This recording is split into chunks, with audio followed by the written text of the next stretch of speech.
تو پتہ چلا کہ لوح میں نام لکھا ہے 7ویں کا نام موسیٰ ہوگا. تو اب جعفر صادق نے بیٹے کا نام موسیٰ نہیں رکھا, آسمان سے اترا ہے. تو اب سوال باپ سے نہیں ہوگا کہ بیٹے کا نام موسیٰ کیوں رکھا, اب اللہ سے پوچھا جائے گا تو نے ہمارے ائمہ میں 7ویں کا نام اپنے نبی موسیٰ کا نام کیوں دیا ہے؟ کیا تیرے پاس نام کم تھے؟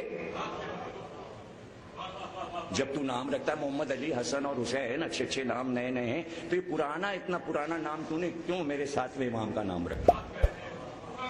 تو وہ کہے گا اے میرے کم عقل بندو, بندو نہیں بلکہ گندو, ذہنیت بھی گندی ہے. ہم نبی یا امام جب مقرر کرتے ہیں تو اس ماحول میں جو باطل کا کام ہو رہا ہوتا ہے اس کو باطل کرنے کے لیے جس شخص کی ضرورت ہوتی ہے ویسا نام دیا جاتا ہے. چونکہ موسیٰ کے دور میں جادوگروں کا زور تھا اس لیے موسیٰ کی ضرورت تھی.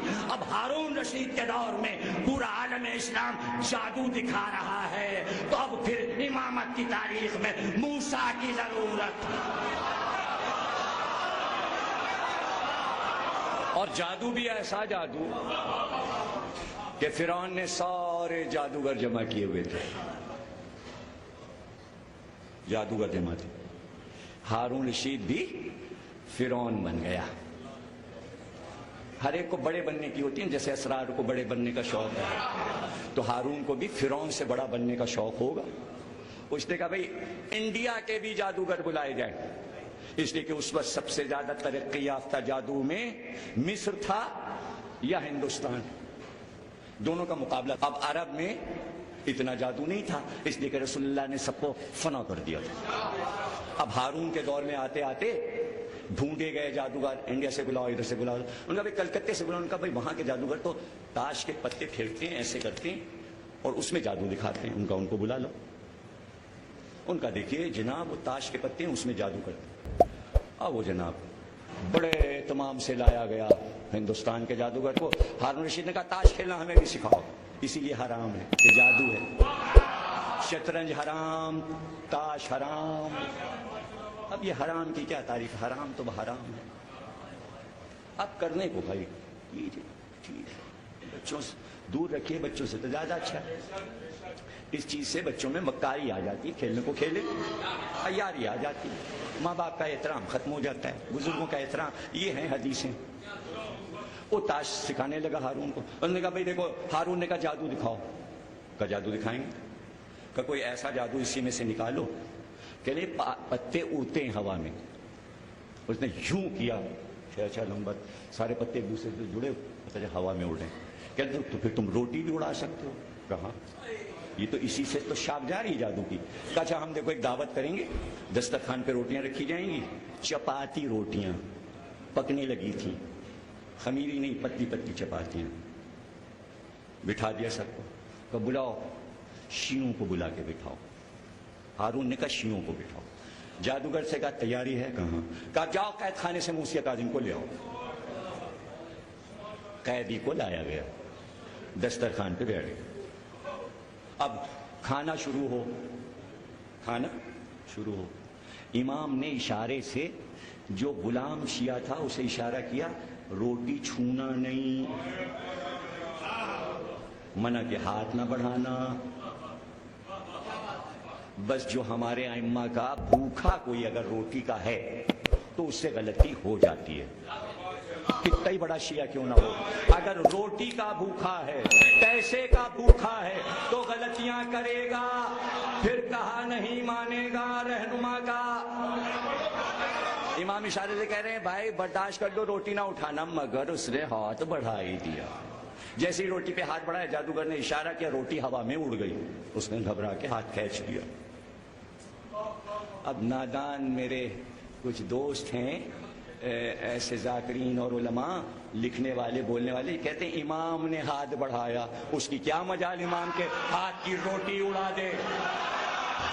نہیں ہے ایسا. ارے 14 ستارے میں بھی لکھا ہے امام نے ہاتھ بڑھایا, نہیں غلام نے بڑھایا. وہ معصوم ہے, خطا کر نہیں سکتے, خطا ہم سے ہوتی ہے ان سے نہیں. غلام نے پھر ہاتھ بڑھایا, اس نے پھر جادوگر نے روٹی اڑا دی, پھر اس نے ہاتھ بڑھایا, روٹی اڑا دی.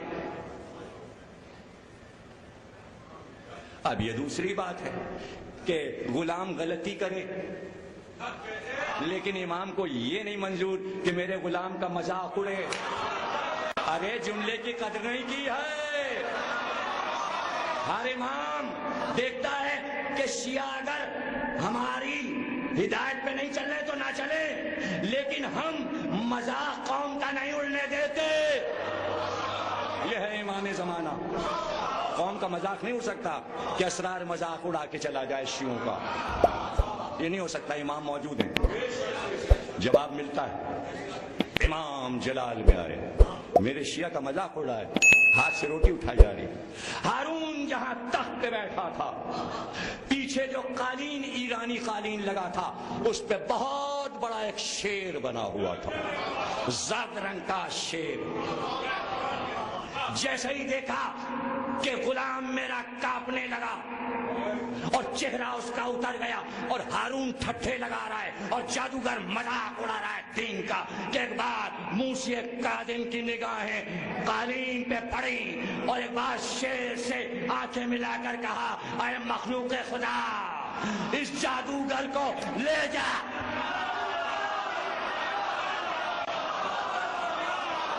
بس یہ کہنا تھا کہ قالین میں جنبش ہوئی, شیر نے اپنے ہاتھ اٹھائے, دہاڑتا ہوا قالین سے باہر آیا.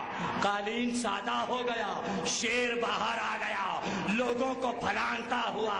ارے تو جادوگر کو پہچانتا ہے؟ سن رہے ہو؟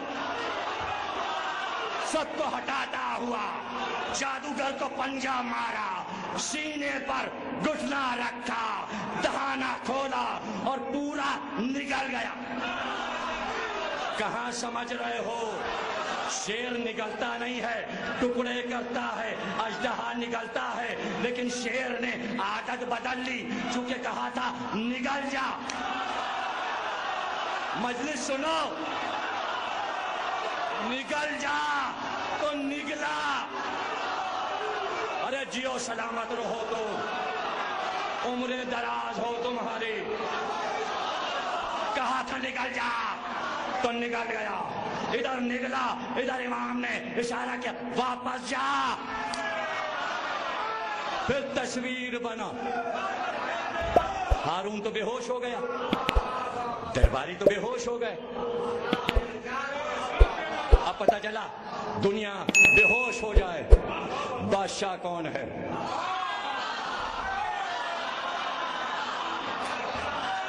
بادشاہ کون ہے؟